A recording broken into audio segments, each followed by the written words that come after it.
Guys, যারা শহরে থাকেন তারা না এরকম ঝালমুড়ি জীবনেও খান নাই। গ্রামে যারা থাকে তারা এই ঝালমুড়ি খাইছে।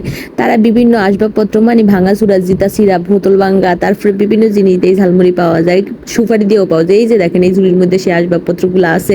তারপর আপনি চাইলে কিছু না থাকলে টাকা দিয়েও এই ঝালমুড়ি খাইতে পারেন। তো আমি ঝালমুড়ি বাসাতে ঘন্টি টুং টুং শব্দ শুনে বাসাতে এক ক্লাব দিয়েছি, রাস্তা দিয়ে আইয়া দিয়ে ভ্যানে করে কটকুরিয়া লাই একদম ঝালমুড়ি লয়ে যাইতেছে। এরা এখন আমরা কটকুরিয়ালা কইতাম ছোটবেলায়। তো আমাকে রাস্তা দিয়ে ঝালমুড়ি যাইতেছে। শহরে তো অলিতে গলিতে ঝালমুড়ি পাওয়া যায়, এখানে এসে টাকা দিয়ে কিনতে হয়, কিন্তু এই গ্রামে টাকা দিয়ে কিনতে হয় না। এই ঘরে আমি কিন্তু এলেই এই ঘুটিনাটি দিয়েই আপনি ঝালমুড়ি খাইতে পারবেন। আর ঝালমুড়িটা হেভি টেস্টি হয়, যদিও গ্রামে ঝালমুড়ি বুঝিনি তো দেখেন সব জিনিস দিয়েই বানাইতেছে। তো আমি আর মাসফিয়া একদম টুনটুনির আওয়াজ শুনলেই লাফ দিয়ে রাস্তায় এসে পড়ছি ঝালমুড়ি খাওয়ার জন্য। আর আমি তো ঝালমুড়ি পাগলা মাইয়া, ঝালমুড়ি যেখানে দেখি সেইখানেই লাফ দিয়ে এসে পড়ি।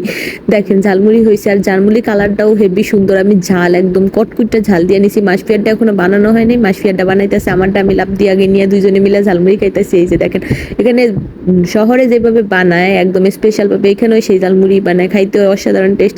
তো এরকম গ্রামে কে কে কার বাড়ির পাশে যেরকম ঝালমুড়ি গেছে মতন খাইছেন, আর ঝালমুড়িগুলো আমি খুব মিস করি। গ্রামে যারা থাকেন তারা নিশ্চয়ই জানেন। তো ভালো থাকবেন।